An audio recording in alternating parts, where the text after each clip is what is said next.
A lot of you guys wanted a part 2 to the clown stories, so I figured with all the clown stuff still going on, this would be the best time to do one more of these.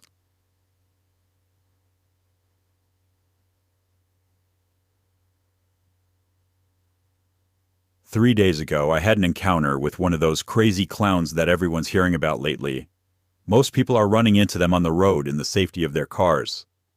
I, however, had a much more disturbing encounter. I live in Massachusetts. My property is enclosed by trees with a long, winding driveway leading to the road. During the day, I was cutting down a drooping branch from a tree above the entrance to my property. That's when I first saw him. A clown. Or a guy dressed as a clown, I should say, walking down the side of the road and stopping very slowly right at the center of the start of my driveway. He very gradually turned his head to face me, body still facing the road. I had to give him credit, his clown costume was terrifying. The mask looked horror movie status. I chuckled to myself and smiled in his direction. Judging by everyone else's experiences, I was expecting him to start bluff charging me. But he didn't. He just turned his head back to the road and kept walking. I would have said something, but I guess I just didn't care enough. That night I did my usual locking up of the shed outside and shutting off all the lights. When I got inside to start making dinner, I thought I heard something coming from outside.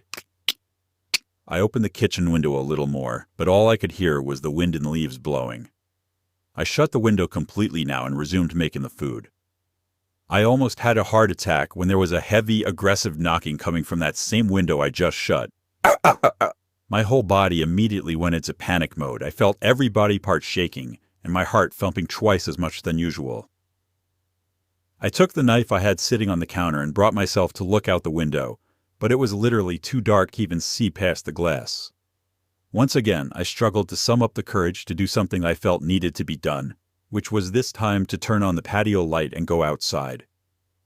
So I walked over to the back sliding glass door in my kitchen, put my finger under the light switch, afraid to flick it, waiting for a good 5 seconds, and finally did it. The horror I was afraid to experience out there came prematurely before I could even step outside. The patio light exposed the same clown from earlier, standing right outside the sliding glass door, head tilted like a dog staring at me behind the ugly mask. I could have and probably should have opened the door there and then and stabbed the guy, or at least threatened him, but it's so easy to think that I can say I should have done that.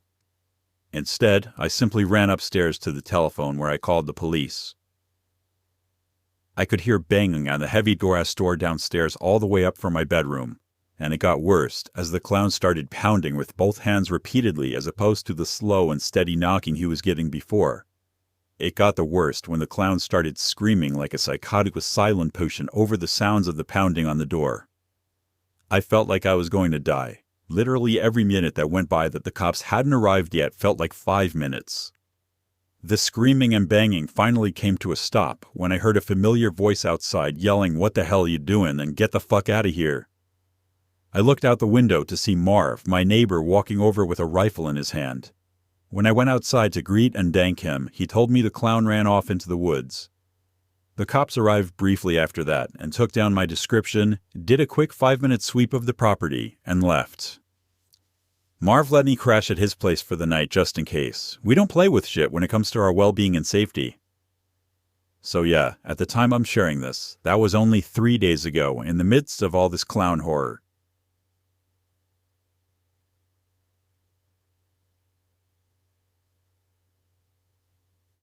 There was this Instagram account made, and it was supposedly made by clowns who threatened to come to my school. Of course it was taken seriously and police were called. Even the SWAT team arrived to my school. The time the clowns said they would come was around 11 a.m., so by the time 11 o'clock came around, everyone was freaking out. I, on the other hand, along with a couple other friends, knew it was probably fake and wasn't going to happen. I even heard a story where someone saw a clown at the local pool and chased a peer of mine around. I didn't believe it though. But anyways, at around 11:15, I heard the panicked voice of my vice principal come over the loudspeaker and say, "We are now going into lockdown. Please shut the doors and lock the windows." I started to get a little freaked out, but kept my cool. We all huddled in the corner of the room out of sight from the door, the normal procedure. We had to stay there for an hour and a half, just waiting in silence. The vice principal's voice eventually came back onto the intercom, and he said we were free to go home since it was the end of the day. To say the least, I was relieved. I gathered my things and started walking home. My house was about a mile away from the school, so the walk was about 20 minutes. I jammed my earbuds in about a minute into the walk. I have to walk past a couple of strips of forest, which today of all days kind of freaked me out, but I didn't really let it bother me too much. About 5 minutes into my walk, I was passing the forest when I saw someone wearing very bright colors. I looked away, telling myself it's just in my head, but I looked back and saw it again. It was wearing white and yellow polka-dotted bandy pants, except its entire outfit was ripped and dirty. It was wearing a yellow button-up top kind of thing. That was all ripped and dirty as well. It had a mask on with red hair puffing out of it. Its head was tilted and it was just standing, staring at me. It started to laugh hysterically and then started running towards me. I screamed and dropped my bag and ran back to the school to find a police officer there. I told him what happened. He cursed under his breath. Him and a bunch of other police officers got in their cars to go drive over there. Truthfully, I'm not sure if the clown got caught or not, but I would sure like to hope that he did. Rumors went around school that a clown did actually walk up to the front door of the school, threatening to come in. I didn't see it, so I don't know for sure, but it's possible that this was the same clown. The police went on a manhunt for him around the area I told them about, but the clown was likely gone and hiding in the woods. That means this clown remains free to scare and terrorize more people, along with the rest.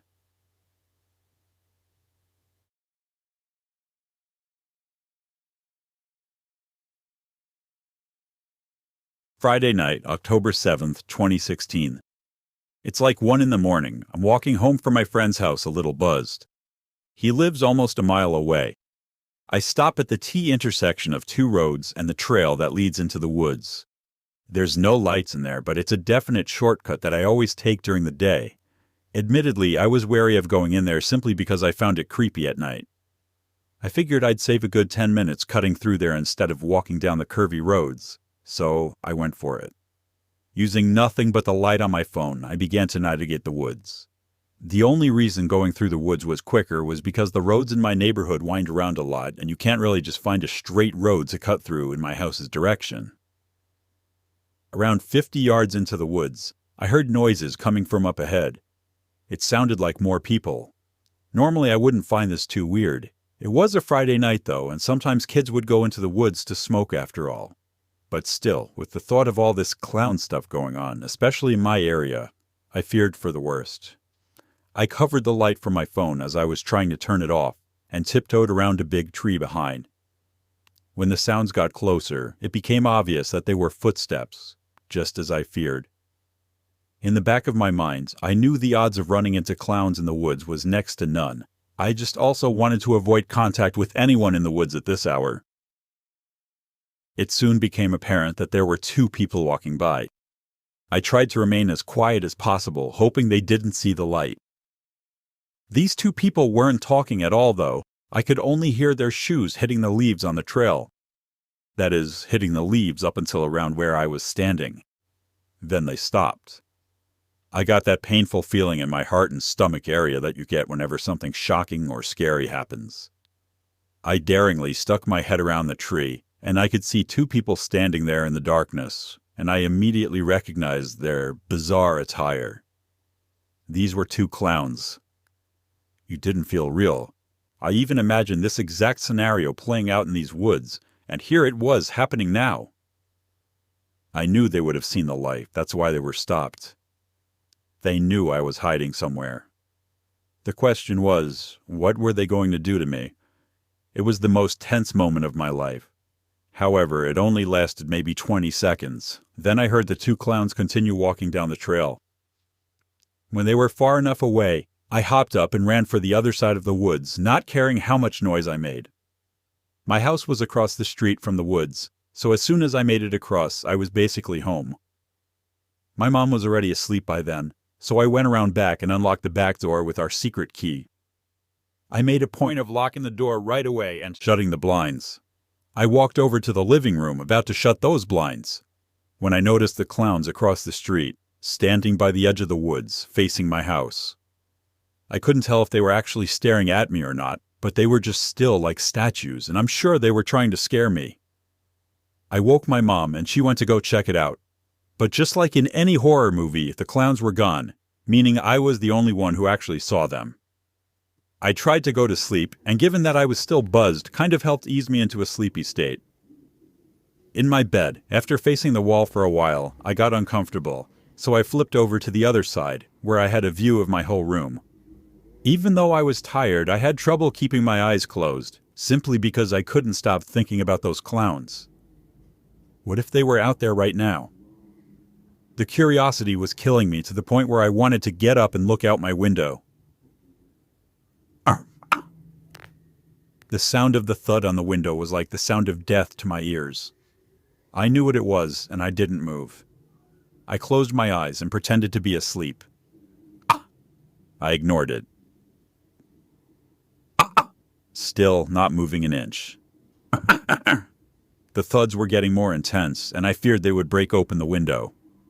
I finally took a look at the window, and under the blinds, the section that wasn't blocked, I saw a clown with his head to the side, looking at me laying in my bed. That was all it took for me to break down screaming, running to my mom's room and crying to her that there was a clown outside my window like a baby. She took me very seriously and took the pepper spray she had under the bed, marched over to my bedroom window, and once again, the clown was gone. My mom believed me, of course. She is my mom, after all. She didn't give me some cliched horror movie bullshit like I'm just seeing things or I had too much to drink. No, she really believed me. In fact, she called the cops the next day and reported that there were clowns in the area harassing us. But that wasn't the end of it. Last night I once again saw a clown standing across the street by the woods again, staring at my house. I still feel sick and paranoid about all of this. However, I'm planning on getting a picture or video of it the next time it happens to prove this is all true.